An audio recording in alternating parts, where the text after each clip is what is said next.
আমাদের কাছে দুটি অপশনই আছে। হ্যাঁ, আমাদের কাছে দুটি অপশনই আছে। প্রথম অপশনটি হচ্ছে যে আমরা আমাদের আগামী 2-3 বছর এনজয় করে বাকি জীবনটাকে বাজেভাবে অতিবাহিত করি। আর দ্বিতীয় অপশনটি হচ্ছে যে আমরা আমাদের আগামী 2-3 বছর একটু কষ্ট করে, একটু পরিশ্রম করে, একটু মেহনত করে, একটু সময়ের গুরুত্ব বুঝে সেটাকে ব্যবহার করে আগামী জীবনটাকে সুন্দরভাবে অতিবাহিত করি। তবে হ্যাঁ, কোন অপশনটিকে আমরা চুজ করব, কোন অপশনটিকে আমরা গ্রহণ করব, আমরা অ্যাকসেপ্ট করব, সেই স্বাধীনতাও আমাদের কাছে আছে। আমরা চাইলে আমাদের জন্য খারাপ জিনিসটাকে আমরা অ্যাকসেপ্ট করতে পারি, কিন্তু সেটা করে আলটিমেট কোনো লাভ হবে কি না আমার জানা নেই। তবে তোমাকে একটা কথা বলি, এ পৃথিবীতে কেউ তোমাকে জায়গা করে দেবে, এ পৃথিবীতে কেউ তোমার লড়াইটা লড়বে যেন এমন কোনো আশা রেখো না। একটা কথা মনে রেখো, এ সমাজটা এমন, এখানে তুমি যখন ব্যর্থ তখন তোমাকে নিয়ে সমালোচনা হবে, তোমাকে নিয়ে আলোচনা হবে, নিন্দা হবে। আর তুমি যখন সফল তখন তোমাকে নিয়ে হিংসা হবে। সো মানুষের কাছ থেকে বেশি আশা রেখো না। যত বেশি আশা রাখবে তত বেশি নিরাশ হওয়ার সম্ভাবনা বৃদ্ধি পাবে, তত বেশি কষ্ট পাওয়ার সম্ভাবনা বৃদ্ধি পাবে। তুমি যদি তোমার জীবনটাকে পরিবর্তন করতে পারো না, তাহলেও তোমাকে নিয়ে হিংসা হবে, কিন্তু তাদের ওই হিংসা তোমাকে আরও বেশি ওপরে উঠতে সাহায্য করবে। আমি তো বলবো নিজের পরিবারের দিকে তাকাও, নিজের মা বাবার দিকে তাকাও, এর থেকে বড় মোটিভেশন কিছু হতে পারে না। তারা কোন পরিস্থিতিতে আছে, তোমার তো একটা স্বপ্ন আছে যে নিজের বাবা মাকে, নিজের পরিবারের মানুষজন, নিজের আপনজন যারা তোমার সত্যি আপনজন, সত্যি শুভাকাঙ্ক্ষী, যারা চায়, যারা তোমার খুশিতে খুশি হয়, তুমি তো চাও যে তারা ভালো থাকুক, তাদের মুখে একটু হাসি ফুটুক। তাহলে কেন নিজের উপরে কাজ করবে না? কেন নিজেকে সময় দেবে না? কেন সময়কে গুরুত্ব দেবে না? তুমি জানো না তোমার জীবনের সবথেকে গুরুত্বপূর্ণ জিনিস কি? সফলতা তো তুমি পেতে চাও, কিন্তু সময়কে কেন হেলায় হারাও? সফলতা পাওয়ার জন্য সবথেকে বড় হাতিয়ার যেটা আছে সেটা হচ্ছে সময়। তাই বলছি, সময়কে গুরুত্ব দাও, সময়কে কাজে লাগাও, ভালোভাবে নিজের কাজে মন দাও, জীবনে একটা স্বপ্ন রাখো এবং সেই স্বপ্ন পূরণের জন্য যা যা করা উচিত সেটা করো। নিজেকে বোঝাও, খারাপ জিনিস থেকে দূরে থাকো, সময়ের অপচয় করে এমন বন্ধু বান্ধব ত্যাগ করো যেখানে গেলে তোমার মধ্যে ইমপ্রুভমেন্ট আসে, সেখানে যাও। যারা তোমার জন্য উপযুক্ত, যেই জায়গা তোমার জন্য উপযুক্ত সেখানে তুমি যাও, সেখানে তুমি আড্ডা দাও। তোমার জন্য সুইটেবল পরিবেশ চুজ করো, তারপর মেহনতে লেগে পড়ো। দেন 2-3 বছর নিজেকে দাও, নিজেকে সময় দাও। এই 2-3 বছর তোমার ভবিষ্যৎকে ব্যাখ্যা করবে, তোমার ভবিষ্যৎকে ফুটিয়ে তুলবে, তোমার আগামী জীবনগুলোকে সহজ করবে। দেখো, আজকের ফাঁকি তোমাকে কাল ভোগ করতেই হবে। যদি আজ তুমি মেহনত করো, ঠিক যেমন ফল পাবে তেমনি আজ যদি তুমি ফাঁকি দাও, যদি সময়কে হেলায় হারাও, যদি সময়ের গুরুত্ব না বুঝো, তাহলে কাল তোমাকে সময়ের গুরুত্ব বুঝিয়ে দেবে। সত্যি বলছি, মানুষকে প্রত্যেকটা জিনিসের জন্য পে করতে হয়। যদি আজ সত্যি তুমি নিজের জীবনটাকে এমনভাবেই কাটাতে থাকো যে এমনভাবে কাটালে তোমার মধ্যে কোনো ইমপ্রুভমেন্ট আসে না, যেমনভাবে কাটালে তুমি যেন এই পৃথিবীতে কোনো মৃত ব্যক্তির মতো জীবন যাপন করো, তেমনভাবে যদি তুমি তোমার সময়, যদি তুমি তোমার জীবনকে অতিবাহিত করো, তাহলে তার জন্য কি তোমাকে পে করতে হবে না? অবশ্যই পে করতে হবে, যেটা তুমি কল্পনাও করতে পারবে না। পরিবারের দিকে তাকাও, নিজের বর্তমান সিচুয়েশনের দিকে তাকাও, দেখো যে মানুষ তোমাকে কতটা গুরুত্ব দিচ্ছে। তুমি জানো মানুষ আমাদেরকে কেন গুরুত্ব দেয় না? কারণ আমরা আমাদের জায়গাটা তৈরি করতে পারি না।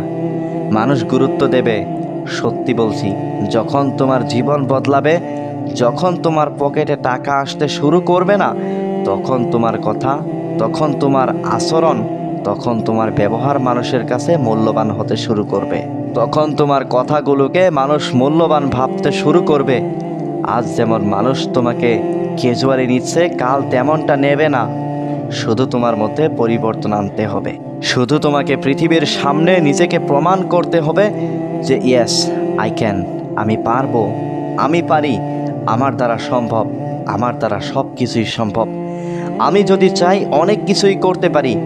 এটা নিজের কাজের মাধ্যমে বাস্তবে ফুটিয়ে তুলতে হবে। তুমি কি জানো না যে মানুষ দেখতে পছন্দ করে, আজ তুমি যেটা বলবে, কাল সেটা মানুষ এক কান দিয়ে শুনে আরেক কান দিয়ে বার করে দেবে। কিন্তু তুমি যদি দেখাও, মানুষ দেখবে, হিংসা করবে, করুক না, হিংসা করে কোনো ক্ষতি করতে পারবে না। কারণ হিংসুক মানুষদেরকে স্বয়ং উপরওয়ালাও পছন্দ করেন না। হিংসা করে কেউ কখনো তোমার কোনো ক্ষতি করতে পারবে না। তুমি যদি চাও যে আমি মানুষের কাছ থেকে সম্মান অর্জন করব, যদি তুমি চাও যে যারা তোমাকে গুরুত্ব দিচ্ছে না তাদের কাছে গুরুত্ব পাবো, তুমি যদি চাও যে যারা ছেড়ে গিয়েছে তারা যেন এটা অনুভব করে যে আমি ভ্যালুয়েবল, আমি মূল্যহীন নই, তাহলে তুমি অবশ্যই নিজের উপরে কাজ করো। এই পৃথিবী এমনই, এখানে যোগ্যতা দেখে সম্মান করা হয়, যোগ্যতা দেখে ক্ষমতা বিবেচনা করা হয়। নিজেকে প্রশ্ন করো যেখানে আসো আর যেখানে পৌঁছাতে চাও, যে বর্তমান এবং নিজের ভবিষ্যতের স্বপ্নের মধ্যে কতটা গ্যাপ আছে, নিজেকে প্রশ্ন করো। এবং সেই গ্যাপ পূরণের জন্য যেটা করা উচিত, যতটা করা উচিত, যেভাবে করা উচিত, যতটা পরিশ্রমের প্রয়োজন করো। পরিশ্রমের কোনো বিকল্প হয় না। তুমি তো তোমার সময়কে অপচয় করে দেখেছো, 24 ঘন্টা সময়টাকে তো অপচয় করে দেখেছো। এবার একবার নিজে কাজে লাগিয়ে দেখো না, একবার পরিশ্রম করে দেখো না। পরিশ্রম মানুষকে ধোঁকা দেয় না, পরিশ্রম কখনোই মানুষকে ধোঁকা দেবে না। বিশ্বাস করো, পরিশ্রমের মাধ্যমে হয়তোবা পরিশ্রম করার পরেও কখনো কখনো ব্যর্থতা আসে, কিন্তু পরিশ্রম আমাদেরকে ধোঁকা দেয় না। পরিশ্রম করার পরে যদি ব্যর্থতা আসে, সেই ব্যর্থতা আমাদেরকে শেখায় যে পরবর্তী সময়ে যাতে ব্যর্থতা না আসে, সেটার জন্য কি করা উচিত। নিজের উপরে কাজ করো, গোপনে মেহনত করো, পরিশ্রম করো। আজ যেখানে আসো, কাল যেখানে পৌঁছাতে চাও, সেটার মধ্যে একটা সংযোগ স্থাপন করো। তুমি তো জানো যে পরিশ্রমের কোনো বিকল্প নেই। তুমি তো জানো যে যখন কোনো মানুষ সফলতা পায় না, তখন তার সমাজের সম্মান নেই। সত্যি বলছি, এটা বাস্তব। আমরা হয়তোবা অ্যাকসেপ্ট করি না, আমাদের হয়তোবা মানতে অসুবিধা হয়, কিন্তু নিজের উপরে কাজ করাটা প্রয়োজন। যদি তুমি সম্মান চাও, যদি তুমি শ্রদ্ধা চাও, যদি তুমি ভালোবাসা চাও, যদি তুমি তোমার পরিবারের বুকে হাসি ফোটাতে চাও, যদি তুমি তোমার জীবনের সমস্যাগুলোকে কমাতে চাও, তাহলে তোমাকে কাজ করতে হবে। তাহলে কাজ করো, নিজের উপরে অর্থ উপার্জন করো। অর্থের গুরুত্ব তখনই বোঝা যায় যখন পরিবারের মানুষ হসপিটালে ভর্তি হয়। টাকার গুরুত্ব তখনই বোঝা যায় যখন খুব আপন মানুষগুলো সরকারি হসপিটালে ভর্তি হয়ে অসহায়ের মতো দিন কাটায়, জীবন কাটায়। তুমি তো জানো সমাজের কি অবস্থা। তুমি তো জানো যে অর্থশীল মানুষ এবং অর্থহীন মানুষের মধ্যে কতটা ব্যবধান আছে। এরপরেও যদি তোমার মনে হয় যে সফলতা অর্জন করাটা প্রয়োজন নয়, এরপরেও যদি মনে হয় যে জীবনে পরিবর্তন আনাটা প্রয়োজন নয়, এরপরেও যদি তোমার মনে হয় যে আগামী 2-3 বছরকে তুমি এইভাবেই হেলায় হারাবে, এইভাবে সময়ের অপচয় করবে, এনজয় নামক বাজে শব্দটাকে নিজের জীবনে প্রবেশ করিয়ে নিজের ভবিষ্যৎকে ধ্বংস করবে, যদি তোমার মনে হয়, তাহলে তুমি এভাবেই জীবন কাটাতে পারো। যেভাবে জীবন কাটালে তোমার জীবনটা মৃত মানুষের মতো অতিবাহিত হয়। বুঝো, পরিস্থিতিকে বুঝো। এমনটা নয় যে তোমার দ্বারা সম্ভব নয়, অবশ্যই তোমার দ্বারা সব কিছুই সম্ভব। শুধু নিজের উপরে বিশ্বাস রাখতে হবে, যেটা তুমি রাখো না। তুমি মনে করো যে তোমার দ্বারা হবে না, আর এটাই তোমার সবথেকে বড় নেগেটিভ, সবথেকে বড় ভ্রান্ত ধারণা। এমনটা নয় যে তোমার দ্বারা হবে না। যদি কেউ তোমাকে বলে যে তোমার দ্বারা কখনোই হবে না, কখনোই সম্ভব না, তারা তোমার বিষয়ে আদৌ জানে না, তারা তোমার ক্ষমতা সম্বন্ধে আদৌ জানে না। আমার কি মনে হয় জানো, তুমি নিজেও তোমার ক্ষমতা সম্বন্ধে জানো না। যদি তুমি তোমার ক্ষমতা সম্বন্ধে জানতে, তাহলে নিজের উপরে সন্দেহ করতে না। সময় আছে, এখনো সুযোগ আছে, এটাকে কাজে লাগাতে হবে। কারণ সময় সুযোগ আমাদের জীবনে সব সময় আসবে না, এখন আছে, এটাকে কাজে লাগাও।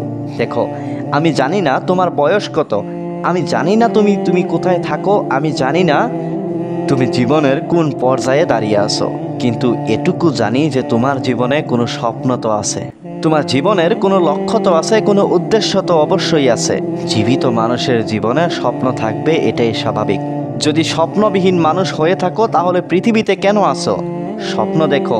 যদি স্বপ্ন নাও থেকে থাকে, তারপরেও স্বপ্ন দেখো যে আমার পরিবারের মানুষগুলোকে আমি ভালো রাখবো। স্বপ্ন দেখো যে আমার পছন্দের জিনিসগুলোকে আমি অর্জন করব, হাসিল করব। স্বপ্ন দেখো যে আমি একটু ভালো জীবন কাটাবো।